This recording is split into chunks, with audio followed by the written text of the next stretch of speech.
booste ton potentiel et ose révéler ta véritable identité. Le podcast qui va rallumer la flamme qui brûle en toi. Hey, salut la team! Comment allez-vous aujourd'hui? Bienvenue à toi dans un nouvel épisode de Booste ton potentiel et ose révéler ta véritable identité. Le podcast qui va rallumer la qui brûle en toi. Je suis Sabrina, ton guide dans ce voyage passionnant vers ton potentiel illimité. Aujourd'hui, dans ce nouveau podcast, j'aborde un sujet crucial, mais souvent négligé. La construction d'une estime de soi solide malgré les défis professionnels et personnels. Imagine-toi avec une estime de toi et une confiance en toi inébranlable, capable de surmonter toutes les épreuves sans vaciller.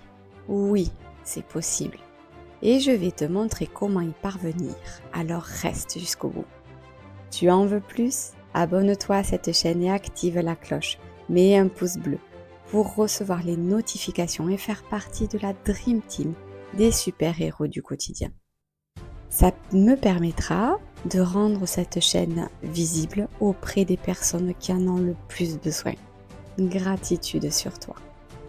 Alors maintenant, prends un petit café, une tasse de thé, installe-toi confortablement et plongeons dans l'univers fascinant de l'estime de soi. C'est parti! As-tu déjà ressenti ce doute qui te paralyse? Cette peur du jugement des autres ou encore des croyances limitantes qui te freinent dans tes projets? Peut-être as-tu aussi cette tendance à procrastiner et à remettre à plus tard ce qui pourrait te faire avancer aujourd'hui. Si tu te reconnais dans ces situations, sache que tu n'es pas seul. Nombreuses sont les personnes comme toi et moi qui jonglent entre des responsabilités de maman par exemple, si je prends mon cas, de papa ou encore de femme et d'homme, et leur désir de réussir dans le monde des affaires ou de l'entrepreneuriat, tout en essayant de maintenir une image de soi positive. Alors, comment faire pour construire une estime de soi solide malgré ces obstacles? Déjà, avant de commencer, quelle note tu te donnerais sur ton niveau d'estime de toi? Évalue ça sur une échelle de 1 à 10. Garde ce chiffre sous le coude et on en reparle à la fin.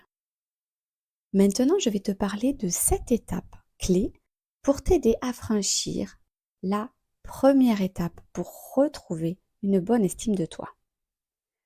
Premièrement, prends conscience de tes croyances limitantes.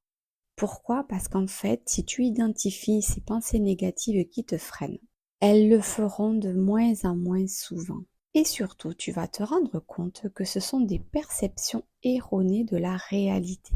Ces croyances limitantes agissent comme un frein invisible qui t'empêche de réaliser ton plein potentiel. En les identifiant, tu peux commencer à les déconstruire. Et si tu veux en savoir plus sur les croyances limitantes, je t'invite à aller écouter le podcast numéro 31. Deuxièmement, affronte tes peurs. N'aie pas peur de te faire face. Je sais que ça, c'est super difficile. J'ai beaucoup de clientes qui ont des difficultés, surtout sur un exercice de l'accompagnement où ça demande vraiment d'arracher le pansement et de se faire face. C'est compliqué, c'est difficile, mais c'est nécessaire pour que tu puisses avancer dans ta vie. Pourquoi? Tout simplement parce que affronter tes peurs, c'est te permettre de comprendre les mécanismes de défense qu'il y a en toi. Changer ta posture, passant de Calimero à super-héros. Et ça va te permettre bien évidemment de t'aider à sortir de la procrastination. Je te donne un exemple.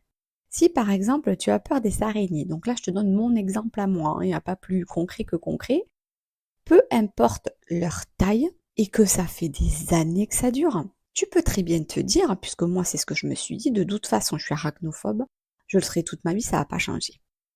Eh ben non, pas forcément, et en fait j'en suis la preuve vivante.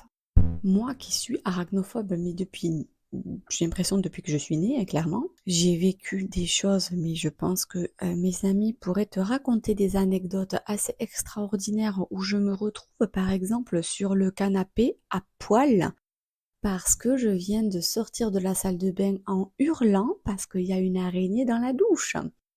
Ou parce que mes voisins toquent à ma porte parce qu'ils m'entendent hurler et qu'ils s'inquiètent. Voilà. Donc, et des anecdotes comme ça, j'en ai une chiare. Pourtant, aujourd'hui, je suis en capacité de les prendre par la main. Alors, les petites, on est d'accord, je ne prendrai pas une grosse araignée dans la main, mais je suis en capacité de la prendre dans la main, de la sortir de ma maison et de lui dire, allez, vas-y, va dehors. Fous-moi la paix, va dehors. J'ai encore de grosses difficultés avec celles qui ont un énorme abdomen, mais ça reste réalisable. Comment j'ai fait? Tout simplement grâce à des techniques comme l'EMDR ou le Reiki ou encore la kinésiologie et même les fleurs de Bach qui m'ont permis de travailler sur cette peur, à quoi elle est liée, pourquoi j'ai peur des araignées. Et aujourd'hui, je me sens beaucoup plus sereine devant une araignée. Je ne pars plus en courant et en criant. Je suis en capacité de gérer cette émotion. Pour les petites faucheuses, tout ça, je suis en capacité de les prendre et de les mettre dehors sans les écraser. Pour les grosses, j'en suis encore à peut-être faire du génocide.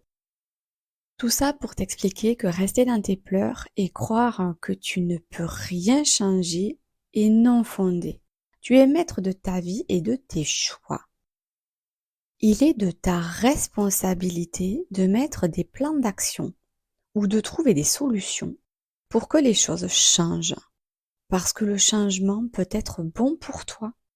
Je t'invite à écouter les épisodes de 22 à 25 où j'aborde beaucoup de peurs possibles avec des outils pour les travailler.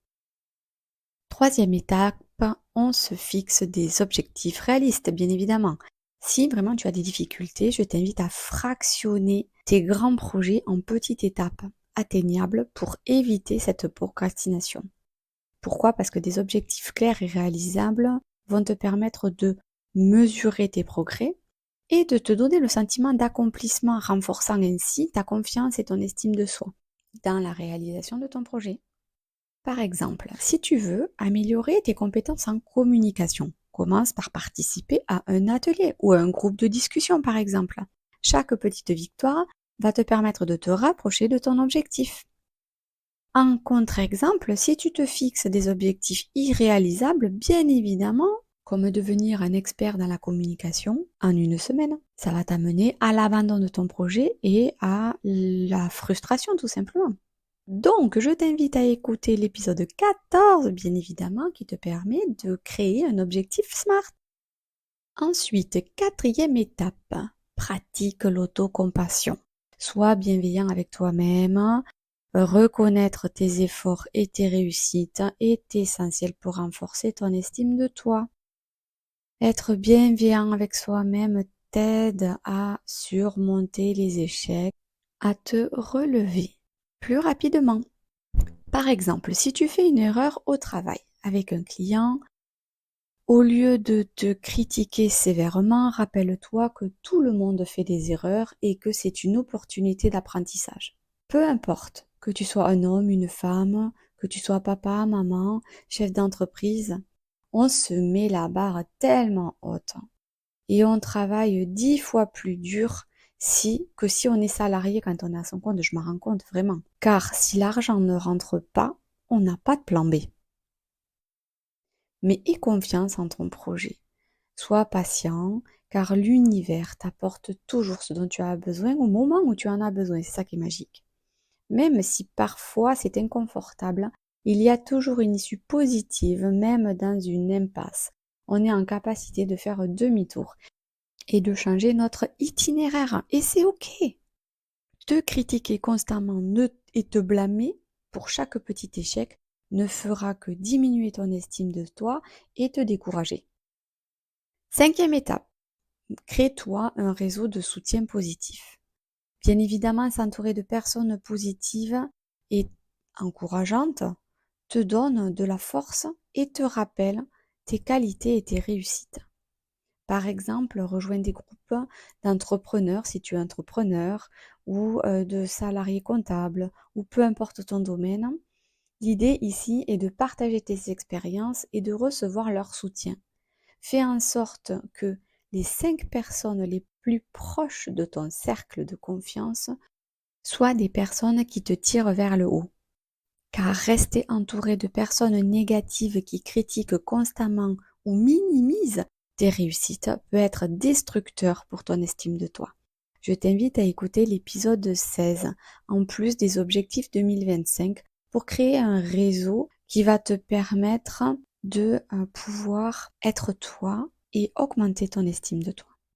Sixièmement, célèbre chaque petite victoire. Oui, célébrer tes réussites, même les plus petites, te rappelle tes capacités et te motive à continuer. Si tu as réussi à organiser une réunion importante par exemple, prends le temps de te féliciter et de reconnaître cette réussite.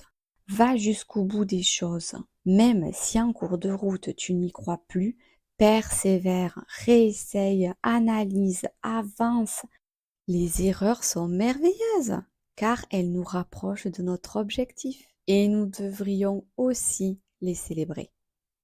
Tu l'auras compris, ne jamais célébrer tes victoires et te concentrer uniquement sur ce qui ne va pas te donnera l'impression que tu n'avances jamais. Septième étape, adopte une routine de soins de toi. Prends soin de toi physiquement, mentalement, te permet de te sentir bien dans ta peau et de renforcer ton estime de toi. Prends du temps chaque jour pour faire quelque chose que tu aimes, comme lire, faire du sport, méditer. Et pour construire une bonne estime de toi, tu dois ranger ton pilou-pilou et enfiler ta tenue de working girl ou de super-héros. Ce que je dis souvent, c'est pimpe-toi tous les jours. Habille-toi en mode professionnel, chef d'entreprise, même si tu travailles de chez toi, devant ton PC. Ça va complètement changer ton mindset. Je te promets, j'ai fait le test. J'ai littéralement changé ma façon de m'habiller. J'étais tout le temps en jean et en pull et j'avais l'impression que j'avançais pas. Aujourd'hui, je m'habille comme une working girl, même en restant à la maison, et ça m'a regonflé mon estime de moi. Voilà pourquoi je t'invite à ne pas négliger ton bien-être et t'épuiser physiquement et mentalement. Peut avoir des effets négatifs sur ton estime de toi et ta performance. Voilà donc les 7 étapes qui vont pouvoir t'aider. Tu l'auras compris, elles sont sensiblement les mêmes que pour la confiance en soi. Alors qu'attends-tu pour les mettre en place? J'espère d'ailleurs que tu as pensé à prendre ton petit cahier et ton stylo. Maintenant, on va aborder des clés pour remonter ton estime de toi au quotidien. Voici donc le récap. Petit 1, affirmation positive. Commence ta journée avec des affirmations positives. Par exemple, dis-toi, je suis capable, je suis fort, forte. Devant le miroir, répéter ces affirmations t'aidera à intégrer ces pensées positives. Tu peux le faire sous forme de post-it aussi, partout dans ta maison, sur le bureau, sur le frigo, dans ton sac à main, dans ta voiture, peu importe, partout. L'idée est de les lire à tout moment de la journée, n'importe où tu te trouves, et ce, pendant 21 jours, afin de reconditionner ton cerveau. Ensuite, tu l'auras compris, deuxièmement, prendre soin de ton apparence. Eh ben ouais, le pilou-pilou, c'est pas glamour, alors que la tenue de working girl, c'est carrément mieux, et c'est pareil chez les hommes. Le jogging, on oublie. Jogging basket, c'est pas sexy. Par contre, la petite chemise et le petit pantalon, même si c'est un jean, c'est quand même vachement plus haute. Tu l'auras compris, prendre soin de ton apparence peut avoir un impact énorme sur comment tu te sens. Porte donc des vêtements dans lesquels tu te sens beau, belle, badass, en mode machine de guerre. Prends le temps de te coiffer et de te maquiller, surtout pour les femmes, bien sûr. Comme si tu avais des rendez-vous clients tous les jours. Petit 3, accepte les compliments. Apprends à accepter les compliments avec gratitude. Ça court pas les rues, prends-le. Au lieu de les minimiser, dis simplement merci. Si tu te sens pas bien, tu te sens pas à l'aise, cela va renforcer Encore une image positive de ta petite personne, mon petit chat. En petit 4, les outils boostants concrets, bien sûr. Les huiles essentielles telles que la lavande, la camomille, le jasmin, le romarin sont formidables pour l'estime de soi et la confiance en soi. Les images bleues et la musique douce, la respiration en carré ou en 4 temps. Tu respires sur 4 temps, tu bloques 4 temps, tu ressouffles sur 4 temps et tu fais un petit carré comme ça. Ensuite, tu as la posture du super-héros devant le miroir avec des affirmations positives. Alors, je vais la faire au féminin. Je suis une femme extraordinaire. Je suis une putain de machine et je suis badass. Et tu te dis ça tous les jours, bien sûr. Et si t'es un mec, tu le fais avec tes mots. Ensuite, la musique 432 Hz, ce sont des musiques destinées à la méditation qui permettent de réguler les émotions et le cerveau. Remonter son estime de soi et adopter un mindset de gagnante est un processus continu. Oui, oui, oui. En suivant ces étapes et en intégrant ces pratiques dans ton quotidien, tu te sentiras plus confiant, confiante et forte devant ton miroir. N'oublie pas que chaque petit pas compte et que tu as en toi tout le pouvoir nécessaire pour te transformer et réussir. Tu veux travailler sur ta confiance en toi? Sur tes croyances limitantes? Ton estime de toi? Sur tes peurs? Tes blocages transgénérationnels? Etc., etc. Tu veux vivre une vraie transformation encore plus impactante avec des vraies prises de conscience et des passages à l'action? Viens intégrer la Dream Team des Wonder Mom et des Working Girls. Il me reste 5 places sur mon accompagnement Powerful. Bon, ok, je te l'ai fait vraiment en mode vendeur de tapis. Mais en fait, c'était juste pour te dire que oui, il me reste bien 5 places sur mon accompagnement Powerful. Alors pourquoi Powerful? Qu'est-ce que ça pourrait t'apporter? Alors déjà, c'est 6 mois intensifs. Donc c'est vraiment une transformation complète, hein. Tu vas avoir un plan d'action personnalisé, des séances de coaching individuelles et en groupe, puisque à la demande de ces dames, j'ai créé un groupe WhatsApp pour ce côté union et réseautage. Ensuite, tu auras des outils pratiques et des exercices pour renforcer bien évidemment ta confiance en toi et ton estime de soi, mais pas que, parce que l'idée quand même de cet accompagnement, c'est que toi, la femme maman, en tant que chef d'entreprise, tu puisses retrouver ton équilibre de vie. Oui, oui, je dis bien ton équilibre de vie, c'est-à-dire de la douceur dans ta parentalité, c'est-à-dire de te positionner sur ton statut de chef d'entreprise, c'est aussi te positionner dans ton couple si tu n'as pas le soutien de ton conjoint ou si tu es une maman solo. Voilà, tu as tout compris. L'idée, c'est de retrouver du soutien, de l'équilibre et du pouvoir. Alors, quand je dis du pouvoir, c'est pas pour écraser les autres, c'est bien évidemment un pouvoir intérieur, profond, qui a pour but vraiment de trouver sa mission de vie.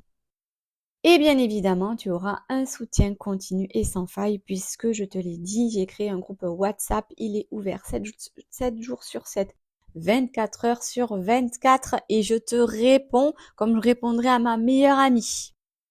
Oui, il est temps de prendre le contrôle de ta vie, de retrouver confiance en toi et de bâtir une estime de toi à toute épreuve. Ne laisse pas les défis te définir. Rejoins le programme Powerful dès aujourd'hui et fais le premier pas vers une transformation complète. Vis une vie alignée avec tes valeurs pour que tu te sentes épanouie, accomplie, aussi bien en tant que maman, mais en tant que chef d'entreprise. Et souvent, les réseaux sociaux nous poussent à être une business girl ou une business woman, mais on oublie la partie parentalité. Et en fait, non, il n'y a pas que ça dans la vie. On est aussi une femme, on est aussi une maman et c'est en ça que mon accompagnement fait la différence. C'est que moi, je mets vraiment l'accent là-dessus parce que je suis une femme, je suis une maman et je suis une chef d'entreprise. Alors, ensemble, nous pouvons rendre possible ce qui te semble impossible. Allez, j'arrête là. Je vous souhaite une merveilleuse journée pleine de succès et de confiance. Maintenant, peu importe où tu te trouves, dans le bus, dans le métro, dans la rue, devant ta machine à café, on va se booster, se motiver pour le reste de la journée en chanson. Terminons cet épisode en musique, dansant, chantons sur Titanium de David Guetta. Bonne journée à tous. Rappelle-toi que tu es formidable, motivé, déterminé, puissant et puissante. Ce podcast t'a plu? Alors abonne-toi, clique sur la cloche et lâche un pouce bleu pour plus de contenu inspirant et impactant. On se retrouve lundi prochain. Ciao ciao la team! Booste ton potentiel et ose révéler ta véritable identité. Le podcast qui va rallumer la flamme qui brûle en toi.